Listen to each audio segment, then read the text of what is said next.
here for some of those, some meetings and around that. Then I'm off tomorrow morning to the Munich Security Conference, where in the last couple of years, SIPA has been doing events, side events and bilateral meetings in the Munich Security Conference, given that we play a lot of what we do involves, geopolitics and analysis and expertise we have at the school. So Secretary Clinton and I are doing a side event where we're going to discuss the geopolitical chessboard, and we're going to talk a little bit about the book, which is really about why is it so important and why our school is so unique in bringing scholars that are top-notch scholars across different areas, right, and different disciplines, because our school is very interdisciplinary, together with practitioners from across the world and across the political spectrum, to engage with one another to find solutions.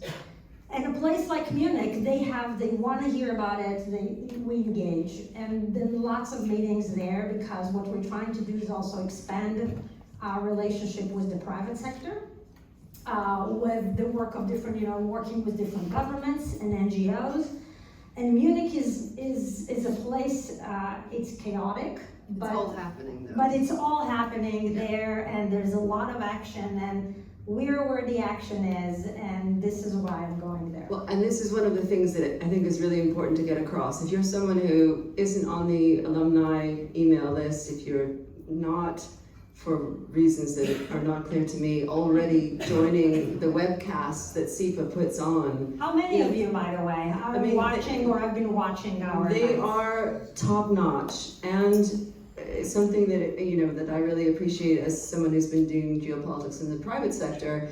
They're at the right time, right. So this is something that you have really brought to bear, and I think everybody should appreciate that it's not just a great place to study, but SIPA is where policy solutions are happening. And I remember something you said at the Washington event a year ago, which is that we solve problems. Mm-hmm.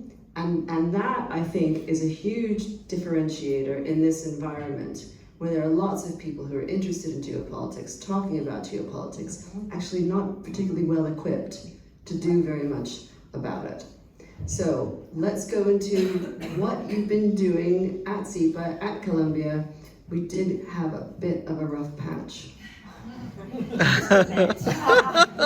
I'm being British, I've lived here 24 years.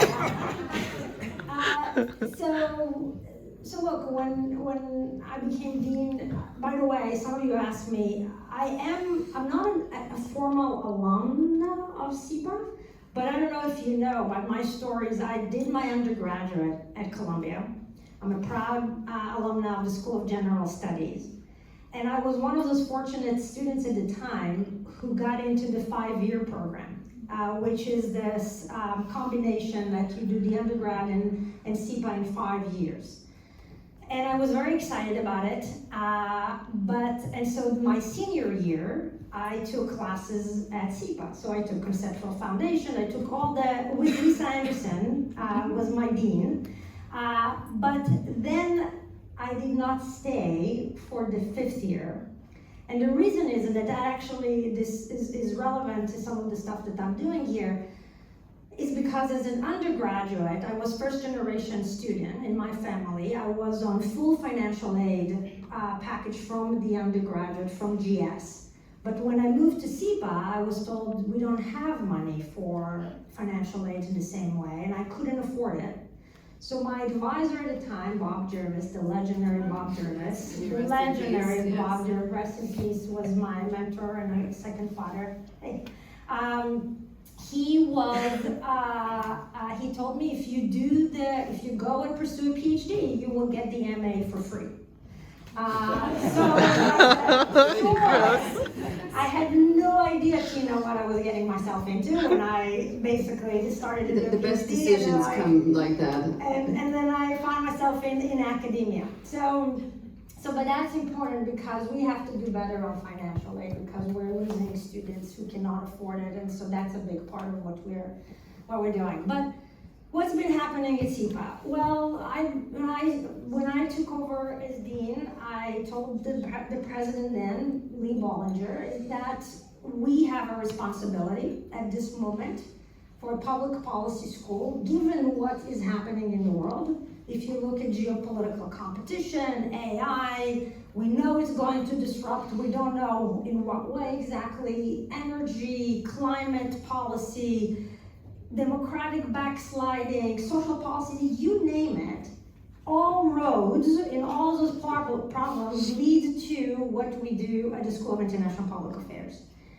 And yet, we are great at educating and giving our students the skills and the tools to go and do great things.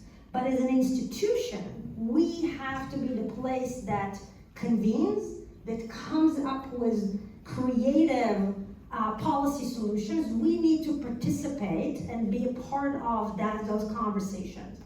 We're in New York City. We were not taking advantage of this fact, and I said, I want anybody who comes through New York, before they go to the Council of Foreign Relations, they will immediately say, I want to come and come to SIPA first. And so that was one of the things that drove me very early to develop and to launch the Institute of Global Politics. And the Institute of Global Politics was basically the platform at SIPA. It's a think tank within the university, within the school, where we bring scholars, practitioners, government, and leaders from different governments, NGOs, the private sector, to convene on a host of You have some amazing names, just remind everyone. David Miliband, Steve Waldrop from the UK. We have Maria Ressa. We brought her initially as a Nobel laureate. We have people like the Avril Haines. Wally Adeyemo, Avril Haines, lots of people who served in the administration under Biden. We have Republicans who are coming. We have Eric Schmidt, who was a fellow, Reid Hoffman from the founder of LinkedIn, and they come and they engage with the students. They now started teaching short courses. We do a lot of policy work. Some are back, Chatham House, track 2 diplomacy. Some are live events that, by the way, you don't have to stay awake because they're all recorded. Some people told me already that they stayed until midnight to watch it, and it's like, no need, everything is recorded. And we've had 7 million people watching our events. And it's not only alums, right? These are available. So for your companies that are looking for geopolitical insights, link them up with these events, these webcasts and the transcripts. Yeah, and so that the idea was to both educate, engage with the community outside our gates, but also provide to the students who are at SIPA incredible opportunities to engage with those fellows that are coming and in those kind of very interesting discussions and conversations. So IGP has allowed us to do quite a bit, and definitely people are want to partner with us and want to work with us, and it's the place to be. But what about what you've done with Columbia College? Yes. So that's one. The second one is that we overhaul the curriculum, and I know some of you might feel like, oh, why did you do that? Why did you touch the curriculum? But we had to. I mean, I said when I became dean, I said, how is it possible that we have the same classes that I took 25 years ago? That's true. And the same concentration. I mean, and so part of it was a very, very thoughtful process that we took to overhaul the curriculum and make it up to date. So we took areas like tech policy and data science that we didn't have, and now they're part of the concentration and an incredible demand. So overhauling the curriculum was another big thing, and we're getting positive reviews from students. And then there are other things that are in the pipeline, and you probably will like to know or be sad to know that the building that you studied in probably hasn't changed much. It's exactly the same. It's exactly the same.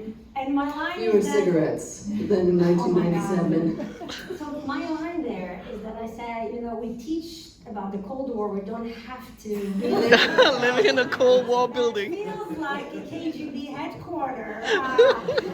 So big, very ambitious ideas now about renovating the building, adding an extension.